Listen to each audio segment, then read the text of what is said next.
In this video, I want to talk about Kaizen. And the concept of Kaizen is really lots of small changes that you can do to add up to big differences. Now, Kaizen is Japanese for improvement. And when used in the business sense and applied to the workplace, Kaizen refers to activities that continuously improve all functions and involve all employees from the CEO to assembly line workers. And it's been applied in healthcare, in psychotherapy, in life coaching, in government, in banking, fantasy hockey, other industries. The list just goes on and on and on. And essentially, Kaizen means making lots of small changes in order to add up to big differences in your life. It's kind of like the way a lumberjack brings down a tall tree with lots of small chops, or how you can walk 100 miles by taking lots of small steps. In this scenario, though, we're talking about making lots of small tweaks to your life and to your current situation in order to get closer to your ultimate goals and improve your life.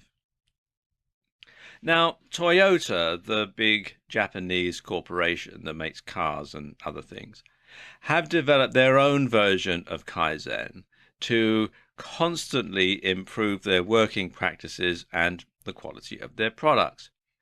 And they break it down into 4 steps: plan, do, check, act. And they call that PDCA. Now, this is also known as the Schuhart cycle or the Deming cycle. And it works a bit like this. You've got 2 cycles here.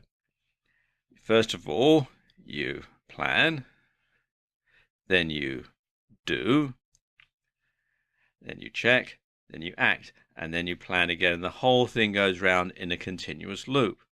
But you can also add a second cycle here in between the do and the check part. In fact, the check part can actually be broken down into its own separate PDCA cycle. And that is problem finding, display, clear, and acknowledge. And again, this is another continuous cycle. So you're continuously improving, continuously working towards your goals, continuously working to make things better. Because after you've finished the cycle, after you've done the act, then you're moving back again to plan. And so it's a constant cycle of continuous improvement over and over again. And basically, I suppose what Toyota are doing are striving for perfection in everything they do, which is a fairly noble aim, in my opinion. Now, before Toyota implemented this system, people had resigned themselves to certain problems and had become hostage to routine, and they'd abandoned the practice of problem solving. People just simply put up with it. They would not want to change things. They just stick with it because they didn't know any other way of doing it, and that can be, it can be quite soul destroying, really. So by going back to basics and exposing the real significance of problems and then making fundamental improvements, Toyota was able to increase efficiency at all levels. And you can do the same in your life, you can do the same in your business, you can do the same in every other aspect that you will want to apply any type of improvement or decision making to. You can make it better and you can achieve your goals that way. So there we go. That's how you can use Kaizen to make small changes to add up to really big differences.